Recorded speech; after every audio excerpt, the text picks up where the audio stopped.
this is what we're moving into now, an area of great turbulence. The crisis point is also a great opportunity for moving out of the egoic state. It's been around for thousands of years and it had its function, it's fine, but coming to an end now, it's self-destructing. The ego is about to self-destruct. And so we will experience a great reset, but not in the way it's been planned by certain groups or organizations. They will be very surprised. It will be a very different reset from the one that they may be planning. There's always the eternal question, all the things that humans that are happening in the world now, what politicians are doing, what the media are doing, the eternal question that arises, are they evil or malevolent, or are they just very stupid? There are two theories you can have. Look at things that happened, like the whole thing, just countless examples, Iraq, invasion of Iraq, the whole story of Afghanistan. Just is there some evil plot behind it all? That's what many people believe. They say it's all been planned. They've been planning it all along. That's one way of looking at it. My way of, I would be more inclined to say, to be polite, one could say they're very unconscious, but to be more blunt, I would say they're just plain stupid.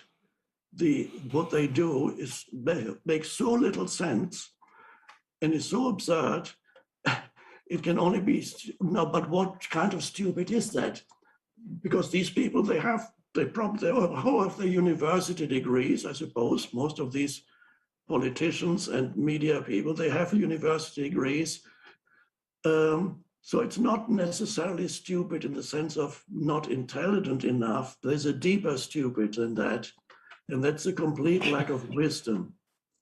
Wisdom is what we need, and wisdom arises out of awareness. Wisdom is not the improvement of, we do not arrive at wisdom through improving conceptual thinking or knowledge. More knowledge doesn't give you more wisdom. To be able to think conceptually in a better way doesn't give you more wisdom. Wisdom transcends that. Wisdom is a deeper intelligence that arises out of awareness, that can look at the totality of the situation and see what the right course of action is, rather than attack just one thing and think that's what we need to do. How we dealt with the pandemic is an example of that. Just attacking this one thing, complete disregard of secondary consequences that may be far worse than the original problem. Economic consequences, psychological consequences, completely unawareness, lack of wisdom, complete lack of wisdom. What humanity needs desperately is wisdom, not an increase of what conventionally we call intelligence. That has its place too, but intelligence without wisdom is actually dangerous, very dangerous. It becomes destructive and self-destructive. So that's unfortunately where we are.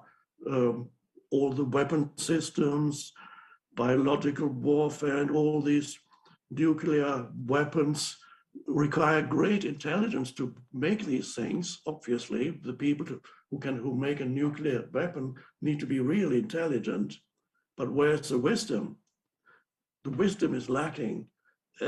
Wisdom is a word that you don't actually hear very much these days because people don't talk about it. But it's the one thing that will save us, and you can't separate wisdom from awareness. It arises out of awareness.